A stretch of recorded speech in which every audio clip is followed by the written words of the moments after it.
नमस्कार, सुबह के 10 बजने वाले हैं। वक्त है अपना बिहार का। मैं हूं आपके साथ विभा उपाध्याय। बिहार में मानसून के आगमन और भारी बारिश के बाद नदियां उफान पर हैं।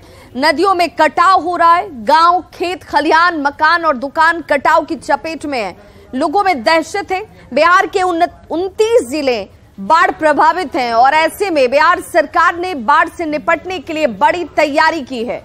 आपदा प्रबंधन विभाग ने बाढ़ से निपटने के लिए सभी जिले के डीएम के साथ बैठक की और हर स्तर पर तैयारी को पुख्ता करने के निर्देश दिए गए, जिसके बाद जिला प्रशासन ने अब बाढ़ से निपटने को लेकर तमाम तैयारियां जो है वो करनी शुरू कर दी हैं। ऐसे में ये जानना बेहद जरूरी कि बाढ़ से निपटने के लिए हम कितने तैयार हैं।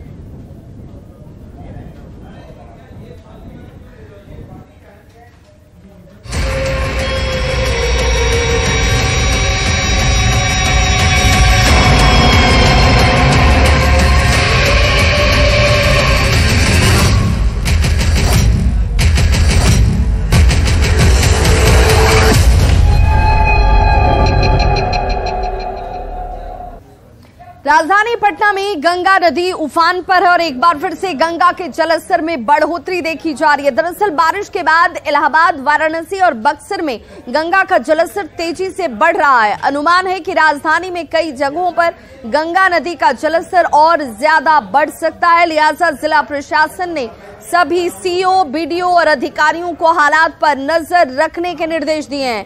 खतरे का जायजा लिया न्यूज 18 संवाददाता संजय कुमार ने। पटना में गंगा के जलस्तर में एक बार फिर से बढ़ोतरी शुरू हो गई है। यह तस्वीर हम आपको दिखा रहे हैं पटना के दीघा घाट इलाके की, और देखिए किस कदर गंगा में करंट भी जो है वो बढ़ गया है और जो नौका है, जो बोट है वो भी चल रहा है। देखिए किस कदर हिचकोले ले रहा है, जो बोट है वो चल रहा है। मजबूरी है, चूंकि दियारा इलाके के लोग आते जाते हैं तो उनके लिए एकमात्र साधन जो है वो बोट ही है। और जिला प्रशासन ने जिस तरीके से जलस्तर में बढ़ोतरी हुई है, वैसे में सभी सीओ, बीडीओ, सिंचाई विभाग के अधिकारियों को जलस्तर पर नजर रखने, तटबंधों पर नजर रखने को कहा है। दरअसल इलाहाबाद, वाराणसी और बक्सर में गंगा के जलस्तर में तेजी से बढ़ोतरी हो रही है। अनुमान लगाया जा रहा है कि वहां से पानी आने के बाद पटना में कई जगहों पर नदी का जलस्तर और बढ़ सकता है और यही कारण है कि दीघा घाट में जो जलस्तर है उसमें बढ़ोतरी हो रही है। अधिकारियों की माने तो फिलहाल घबराने की तो जरूरत नहीं है। अभी भी नदी जो है वो खतरे के निशान से 3 मीटर नीचे है। पिछले 24 घंटे में गंगा के जलस्तर में 4 से 5 सेंटीमीटर तक बढ़ोतरी हुई है। 48 मीटर होने पर दीघा से सटे बिंदुटोली इलाके में पानी प्रवेश कर जाता है। ऐसे में एहतियात बरतने को कहा गया है जिला प्रशासन की तरफ से और नजर भी रखी जा रही है। और अभी भी गंगा की तस्वीर देखने पर लग रहा है कि किस कदर यहाँ जलस्तर में बढ़ोतरी जो है वो हुई है और यह सिलसिला लगातार जारी है। करंट भी जो है काफी ज्यादा है। एक और चीज जो है वो गौर करने वाली बात है कि पटना में गंगा घाटों पर जलस्तर बढ़ोतरी के बाद जो सेफ जोन है उसको आइडेंटिफाई नहीं किया गया है। तो ऐसे में जो लोग स्नान करने आते हैं उन्हें सतर्कता बरतने की जरूरत है, क्योंकि कई हादसे हो गए हैं राजधानी पटना में और कई लोगों की कैजुअलिटी भी हो गई है। तो जिला प्रशासन को भी ध्यान देना होगा, एक सेफ जोन जो है वो आइडेंटिफाई करना होगा ताकि लोग वहीं तक स्नान कर सकें। इसके अलावा पुलिस कर्मियों की भी तैनाती करनी होगी, जो अब तक नहीं हुई है। कैमरा पर्सन मनीष जुनेजा के साथ संजय कुमार, न्यूज 18 पटना।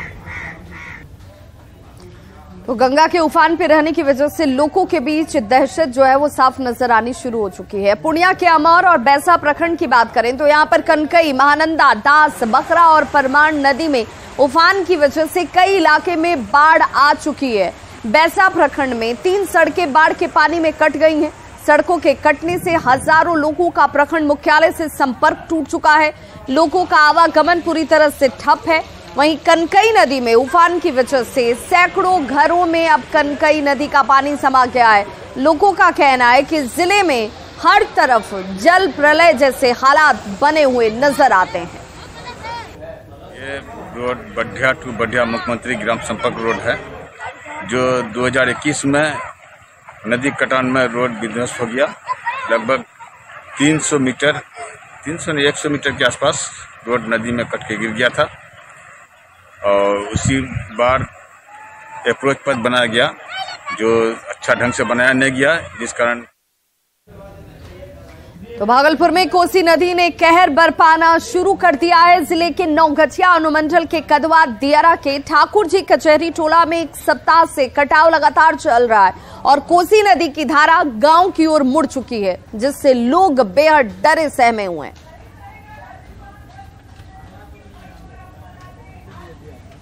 कटाव तो पूरी स्थिति है कटने का। जब काम चालू होगा तो इसके बाद ही गांव बचेगा। काम चालू नहीं होगा तो गांव नहीं बचेगा। इस बार भी कट रहा है। हाँ, कट रहा है, आगे कट रहा है। वहाँ बहुत गंभीर है स्थिति। काम हुआ? काम तो ये बांस उस गिराया है और बोरी थोड़ा बहुत आगे गिराया है। उससे बचेगा? इससे क्या बचेगा? नदी का जल स्तर बहुत नीचे है। गंगा खतरे के निशान से 2-2.5 मीटर नीचे है। कोसी नदी का भी जल स्तर काफी नीचे है। उतार चढ़ाव पानी में हो रहा है, जैसे घट रहा था फिर आज से बढ़ना शुरू हुआ है। डिस्चार्ज भी कोई बहुत ज्यादा नहीं है, 1 लाख क्यूसेक कोसी में है। तो अलर्टनेस है, जहाँ जो स्थिति जैसी उत्पन्न होगी उस हिसाब से हम लोग जो है या जो वाटर रिसोर्स डिपार्टमेंट होता है, फ्लड कंट्रोल डिवीजन, वो अपना काम करेगा। हम लोगों की सारी तैयारियां जो है वो SOP के हिसाब से वो कंप्लीट है, कहीं कोई दिक्कत नहीं है। तो नेपाल बॉर्डर के सिकटी प्रखंड में बाढ़ का पानी तो कम हो गया, लेकिन अररिया शहर में परमान नदी खतरे के निशान से ऊपर बह रही है। तस्वीर आपको हम दिखा रहे हैं इस वक्त अररिया शहर के परमान नदी की, जहां पर शहर के खरैया बस्ती, भगत टोला और काली बाजार मोहल्ले में बाढ़ का खतरा साफ तौर पर मंडराने लगा है। थोड़ा और पानी अगर बढ़ा तो शहर में पानी प्रवेश कर जाएगा। और परमान नदी के किनारे काली बाजार का जायजा लिया हमारे संवाददाता सतीश कुमार ने। नेपाल बॉर्डर के सिकटी प्रखंड में पानी तो घटा है, लेकिन तस्वीर दरअसल अररिया शहर से सटे परमान नदी की है और परमान नदी जो है खतरे के निशान से ऊपर बह रही है। तस्वीर में साफ तौर पर देखा जा सकता है कि जो शहरी मोहल्ला है वह जो है बाढ़ की चपेट में आने को है। ऐसे में शहर वासी भी भयभीत हैं कि यदि पानी और अधिक बढ़ता है तो बाढ़ का पानी जो है शहरी इलाके में प्रवेश कर सकता है। यहाँ कुछ लोग हैं जो नदी को देखने के लिए आए हैं, उनसे सीधे बातचीत करते हैं। ये बताइए कि क्या स्थिति आप देखने के लिए आए हैं? बाढ़ तो बढ़ ही रहा है, देख ही रहे, पानी लगातार बढ़ ही रहा है और शहर से बिल्कुल सटा हुआ इलाका है ये। कभी भी शहर के अंदर पानी प्रवेश कर सकता है, जैसा स्थिति है। और ऐसे में आप देखिए रहे, सरकार की तरफ से कोई व्यवस्था ही नहीं है, ना बांध का वैसा कोई समुचित व्यवस्था, न रखरखाव। ये बांध है, देख लीजिए, शहर को बचाने के लिए एक बांध बना था जो पूरा डूब चुका है। बांध ही डूब चुका है, तो बांध बचाएगा क्या शहर को? पानी देख ही रहे, लगातार बढ़ ही रहा है। क्या नाम है आपका? उमा शंकर। तो तस्वीर में साफ तौर पर आपने देखा कि यहाँ के लोग जो है नदी का पानी देखने आ रहे हैं। उनका साफ तौर पर कहना है कि पानी यदि थोड़ा सा और बढ़ता है तो शहर में भी पानी प्रवेश कर जाएगा। सतीश कुमार, न्यूज़ 18 अररिया। तो वाल्मीकि नगर बराज से 1 लाख क्यूसेक पानी डिस्चार्ज होने के बाद गोपालगंज में अब गंडक नदी के जलस्तर में बढ़ोतरी होने लगी है। हालांकि इससे बाढ़ का कोई खतरा नहीं है, क्योंकि नदी का जलस्तर खतरे के निशान से 1 मीटर नीचे है। जल संसाधन विभाग और जिला प्रशासन की टीम एहतियात के तौर पर तटबंधों की निगरानी को बढ़ा चुकी है। गोपालगंज के सदर प्रखंड के पतहरा तटबंध से ज्यादा जानकारी दे रहे हैं संवाददाता गोविंद कुमार। बारिश का असर गोपालगंज के गंडक नदी में दिखने लगा है। वाल्मीकि नगर बराज से कल सुबह तकरीबन 1 लाख पानी जो है डिस्चार्ज किए जाने के बाद गंडक नदी के जलस्तर में धीरे धीरे बढ़ोतरी होने लगी है। हालांकि अभी बाढ़ का कोई खतरा नहीं है, क्योंकि गंडक नदी के जलस्तर जो है वो अभी खतरे के निशान से तकरीबन 1 मीटर नीचे है। लेकिन जल संसाधन विभाग और जिला प्रशासन के जो अधिकारी हैं वो लगातार गंडक नदी के बढ़ते जलस्तर पर निगरानी रख रहे हैं।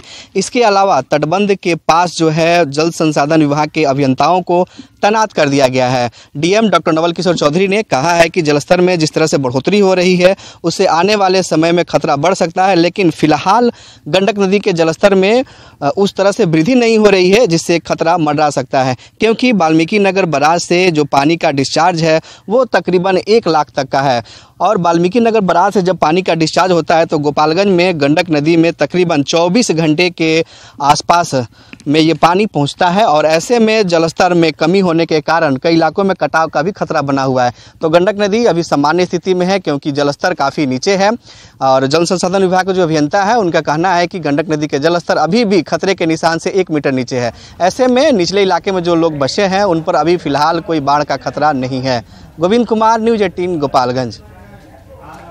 वहीं किशनगंज की बात करें तो किशनगंज के बहादुरगंज में कनकई नदी के किनारे बसा सतमेढ़ी गांव हर साल बाढ़ और कटाव का दंश झेलता है। कटाव से परेशान लोग पलायन करने को मजबूर हो रहे हैं और अब तक सतमेढ़ी गांव में 50 से ज्यादा पक्के और कच्चे मकान नदी में समा चुके हैं। यहां त्रासदी का जायजा लिया न्यूज़ 18 संवाददाता आशीष सिन्हा ने। पिछले कई वर्षों से बाढ़ का डंस झेल रहा है, नदी कटाव का डंस झेल रहा है। अब तक गवर्नमेंट के तरफ से, जिला प्रशासन की तरफ से, जल संसाधन विभाग की तरफ से कोई भी ठोस यहाँ पर ना ही कटाव निरोधी कार्य हुआ है, ना ही फ्लड फाइटिंग का कार्य हुआ है, जिसका नतीजा है कि इस गांव की लगभग आधी जो आबादी है वो नदी में विलीन हो चुकी है। पिछले कई वर्षों से लगभग इस गांव का 60 से 70 परिवार का घर जो है नदी में विलीन हो चुका है। कटिहार में बाढ़ के दस्तक के बीच महानंदा नदी के आसपास के इलाकों में फ्लड फाइटिंग का काम जारी है, लेकिन लोग इसे ऊंट के मुंह में जीरा बता रहे हैं। लोगों की माने तो सरकार और विभाग के अधिकारी फ्लड फाइटिंग के नाम पर अगर कुछ कर रहे हैं तो सिर्फ और सिर्फ खानापूर्ति, जिससे लोगों को बाढ़ और कटाव से राहत मिलती हुई नजर नहीं आ रही।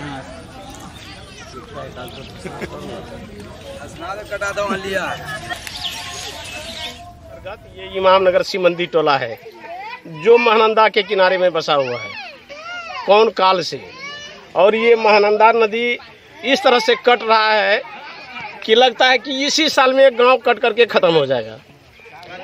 और ये बिहार सरकार का जो जल संसाधन विभाग का पदाधिकारी है, भ्रष्ट पदाधिकारी है, आता है और देख करके चला जाता है। ये हमारा महानंदा नदी जो है गांव से सटा हुआ है और अगले साल से बोरा भर भर कर केवल रख देता है। अब जो है गांव अब जो है कटने वाला ही है। 2-4 दिन में गांव का घर कटेगा और पदाधिकारीगण सब आते हैं बार बार, अभी भी आए हुए हैं, अभी भी 2-4 हजार खाली बोरी जमा करके रोड पर छोड़ देते हैं। तो गंडक के जलस्तर में उतार चढ़ाव लगातार जारी है और अचानक हो रही जलस्तर में वृद्धि के बाद वाल्मीकि नगर गंडक बराज से डिस्चार्ज तेजी से लुढ़का है। नदी का जलस्तर 1,50,000 से गिरकर 1,06,000 क्यूसेक तक पहुंच गया है। गंडक नदी के जलस्तर में उतार चढ़ाव के बाद अलर्ट जारी किए गए हैं।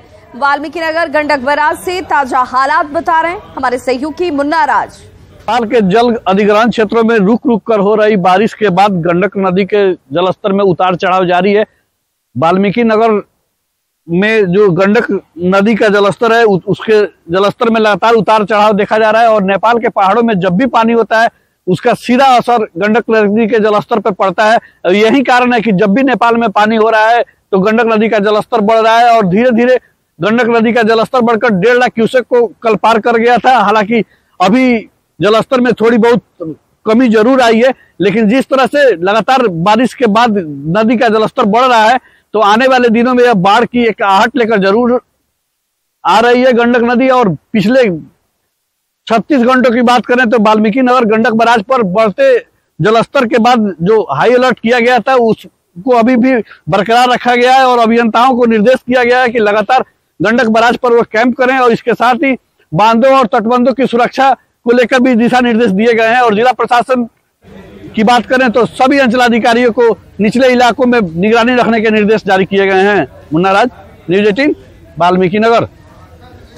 बांका के पंजवारा में चीर नदी के जलस्तर में अचानक से वृद्धि दर्ज की गई थी। जलस्तर बढ़ने से डायवर्जन बह गया था जिससे राष्ट्रीय राजमार्ग का पंजवारा होते हुए गोड्डा से संपर्क बाधित हो गया था। अब जब नदी के जलस्तर में कमी आई है फिर भी डायवर्जन नहीं बनने से आवागमन बाधित है। गोड्डा तक जाने वाले लोगों को या तो रास्ता बदल कर जाना पड़ रहा है या कुछ लोग पानी की तेज धारा में ही पार करते हुए नजर आते हैं जुगाड़ तकनीक का सहारा लेते हुए। जानकारी आपको देते चलेंगे डायवर्जन ध्वस्त होने से बांका और गोड्डा से रोजाना हजारों लोगों का आवागमन इस वक्त बाधित हो चुका है।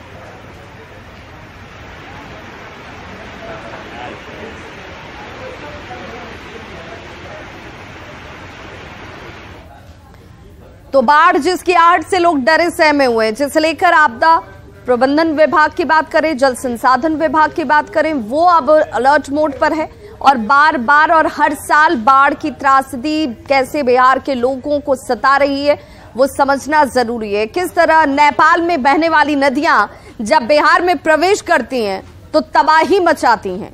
ये कौन कौन सी नदियां हैं वो हम आपको दिखा रहे हैं। पहली नदी कोसी, जो कि तिब्बत और नेपाल के हिमालय से निकलकर नेपाल के हनुमान नगर से होते हुए बिहार में प्रवेश करती है। पूर्णिया से होते हुए ये नदी कटिहार में गंगा में मिलती है। इस नदी को बिहार का शोक या बिहार का अभिशाप भी कहते हैं, क्योंकि कोसी नदी तबाही का दूसरा नाम है। दूसरी नदी की बात करें तो गंडक है, जो नेपाल से त्रिवेणी से निकलकर बिहार में पहुंचती है और पूर्वी चंपारण, पश्चिमी चंपारण, मुजफ्फरपुर, गोपालगंज, सिवान, सारण और वैशाली में भारी तबाही मचाती है। तीसरी नदी बूढ़ी गंडक है, जो नेपाल के सोमेश्वर पहाड़ी से निकलती है और गंडक के समानांतर बहती है। पश्चिम चंपारण के विशंभरपुर के चौतरवा में बिहार में ये प्रवेश करती है और ये पूर्वी चंपारण और पश्चिम चंपारण के साथ मुजफ्फरपुर, समस्तीपुर और बेगूसराय को प्रभावित करती है। तबाही की अगर नदियों की हम चर्चा कर रहे हैं तो चौथी नदी का नाम है बागमती, जो नेपाल के शिवपुरी से बहती है और बागमती सीतामढ़ी के सोवतिया में बिहार में प्रवेश करती है। ये बिहार के मुजफ्फरपुर, दरभंगा और समस्तीपुर जिलों में बहती है। ललबकिया और लखनदेई इसकी शाखाएं हैं और ये बदला घाट में जाकर कोसी नदी में मिल जाती हैं। नेपाल से निकलने वाली पांचवी नदी का नाम कमला है, जो नेपाल के महाभरती पहाड़ी से निकलती है और मधुबनी के जयनगर में बिहार में प्रवेश करती है। जयनगर में इस पर कमला बैराज बनाया गया है। धौरी, सोनी, बलान, त्रिशूला इसकी धाराएं हैं। तबाही की अगर बात करें तो छठी नदी का नाम घाघरा है, जो नेपाल के नम्पा से निकलती है और बिहार के गोपालगंज में प्रवेश करती है और छपरा में जाकर ये गंगा नदी में मिल जाती है और इसी वजह से, इन नदियों की वजह से तबाही यहां साफ नजर आती है। बिहार सरकार ने बाढ़ से निपटने के लिए बड़ी तैयारी की है। राहत शिविरों की पहचान की गई है, सामुदायिक रसोई स्थल की पहचान हुई है। 5 जिले में एनडीआरएफ की टीमों की तैनाती है। 21 जिलों में एसडीआरएफ की तैनाती की गई है। तो ये वो तमाम तैयारियां हैं जो राज्य सरकार की तरफ से इस वक्त जल संसाधन विभाग अलर्ट मोड पर। 4700 निजी नाव की व्यवस्था है, 1500 सरकारी नाव की व्यवस्था की गई है। 5000 राहत शिविरों की पहचान की गई है। अगर बाढ़ प्रभावित लोग होंगे तो इन राहत शिविरों में वो रह पाएंगे। जिला स्तर पर राहत सामग्री की दर तय की गई है। प्रभावित जिले में स्वास्थ्य शिविर को लगाया जाएगा। शिविर में सभी तरह की दवाएं उपलब्ध होंगी। हेलीपैड के लिए जगह को चिन्हित कर लिया गया है। आपदा कंट्रोल रूम चिन्हित किए गए हैं। आपदा प्रबंधन विभाग की डीएम के साथ बैठक हुई है। सीएम के निर्देश पर यह बैठक हुई और सभी जिले के डीएम को इसे लेकर निर्देश दिया गया है। राहत और बचाव कार्य के लिए निर्देश साफ तौर पर 29 जिले बाढ़ से प्रभावित हैं। पटना में कंट्रोल रूम नंबर जो है 1070 ये जारी किया गया है, जिसमें 0612229420 ये नंबर इस वक्त आपके टीवी स्क्रीन पर। पटना अगर कंट्रोल रूम की बात करें तो 0612229420 ये नंबर है।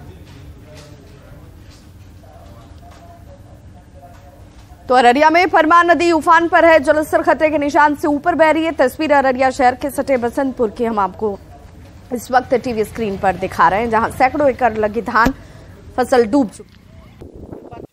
नेपाल बॉर्डर के सिकटी इलाके में पानी तो घट गया है, लेकिन अब बाढ़ का खतरा अररिया शहर पर मंडराने लगा है। अभी हम परमान नदी से आए हुए बाढ़ में मौजूद हैं, एक नाव पर सवार हैं। तस्वीर में साफ तौर पर देख सकते हैं कि परमान जब उफनाई खतरे के निशान से ऊपर हुई तो अररिया शहर से बिल्कुल सटे बसंतपुर गांव का इलाका है, और जहां पर सैकड़ों एकड़ में जो धान की फसल लगी थी, जो रोपनी की गई थी, वो पूरी तरीके से किसानों की बर्बाद हो गई है। ऐसे में किसानों के सामने यहाँ पर हर वर्ष काफी परेशानी उन्हें उठानी पड़ती है। और जिस नाव पर हम बैठे हैं, तस्वीर में आप साफ तौर पर देख सकते हैं कि जो जिला प्रशासन का दावा है कि जिले में 300 नाव मुस्तैद है, तो कैसी नाव है वो आप देख सकते हैं कि नाव में पानी रिस रहा है, लगातार पानी रिस रहा है। उसके बाद जो एक बच्चा है वो नाव में जो पानी भर रहा है उसे बार बार निकाल रहा है। तो ऐसे में यहाँ पर कभी भी हादसे की संभावना यहाँ पर हमेशा बनी रहती है। ऐसे में कुछ लोग हैं, उनसे सीधे जानते हैं। आइए इधर आइए, क्या नाम हुआ आपका? हीरानंद शर्मा। हीरानंद शर्मा। हीरानंद शर्मा, ये कौन सा इलाका है? ये बसंतपुर इलाका है। बसंतपुर है, गांव है? गांव है, शहर से बिल्कुल सटा हुआ है। सटा हुआ है। ये तो पूरा धान रोपा गया था? पूरा धान रोपा गया था, वो पूरा खत्म हो गया। क्या होगा अब? जो धन रोपनी की गई थी, फसल बर्बाद हो गई, वहां पर पूरा परमान का पानी फैला हुआ है। ऐसे में इन्हें मदद की जरूरत है। सतीश कुमार, न्यूज़ 18, बसंतपुर, अररिया। तो इस बुलेटिन में बस इतना ही, लेकिन न्यूज़ 18 बिहार झारखंड पर खबरों का सिलसिला लगातार जारी है।